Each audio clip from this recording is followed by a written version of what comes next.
Hello, good afternoon.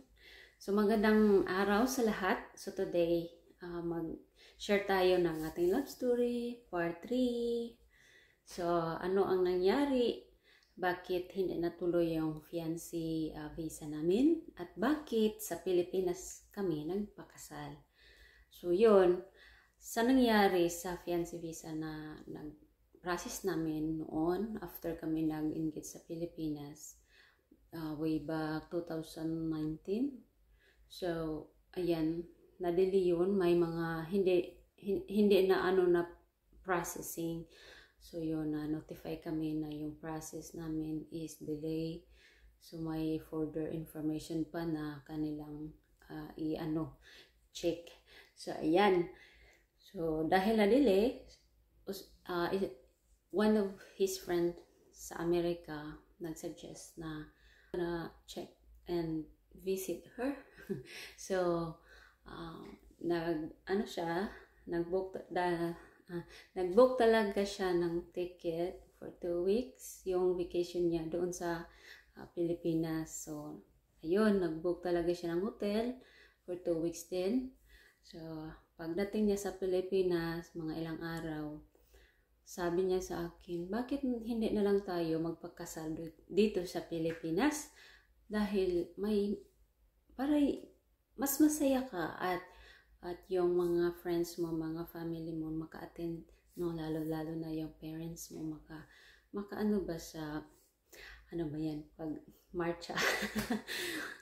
So sabi ko, why not? Ganda yan. So ayan, nagplano kami agad ng wedding. Gusto niya talaga na mapadali dahil 2 weeks lang yung vacation niya. Akala niya kasi na makasal kami agad in 2 weeks.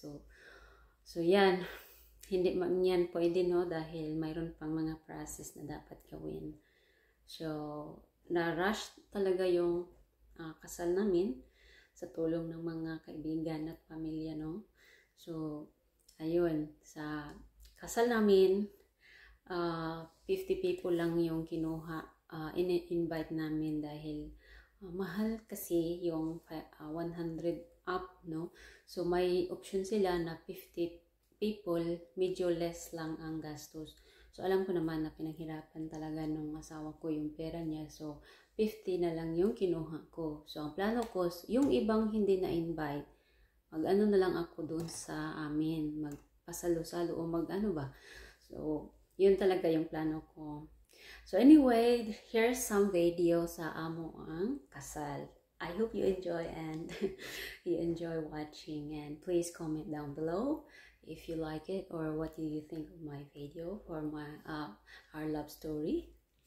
Thank you and enjoy.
and happiness. According to Ecclesiastes chapter 4, verse 12, if you do that, your marriage will be likened to a threefold cord.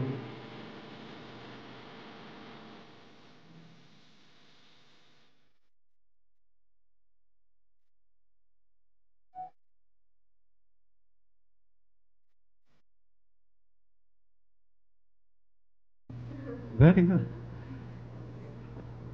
Accept each other in wedlock.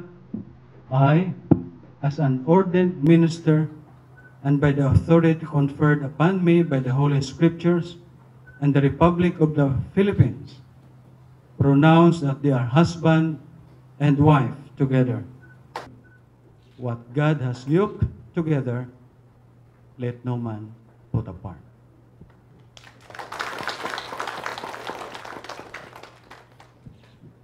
Let's pray.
So, yun yung simpleng kasal namin. Simple pero elegante naman pala.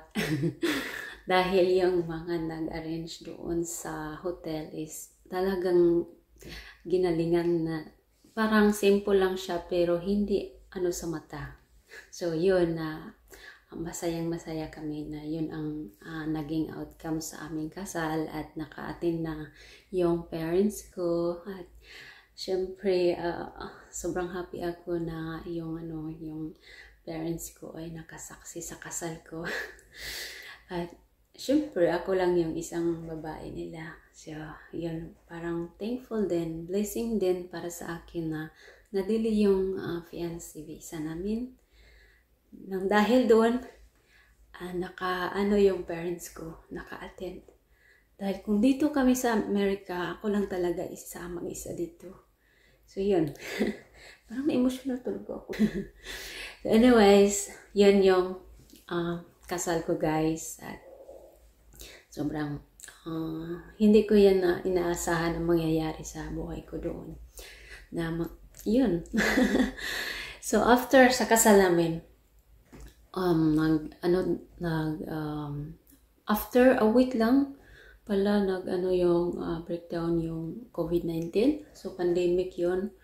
At hindi na kami makalabas. So, yung asawa ko, pwede rin siya makauwi pabalik sa Amerika. Pero mas mahal yung ticket. Talaga. Grabe, parang times 10 ata ang ticket noon.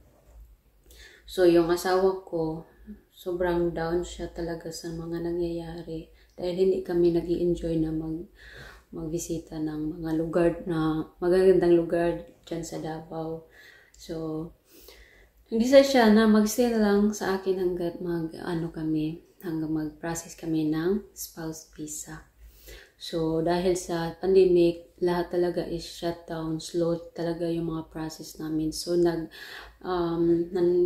nag-stay kami doon at nag-intay hanggang ma-finish yung process namin for about 1 and a half year. So, yun ang iniintay namin talaga. So, normally, ang lang yan sa processing is 6 months to 1 year. Pero sa amin, mas mataas o mas matagal dahil nga sa pandemic. So, after na-process,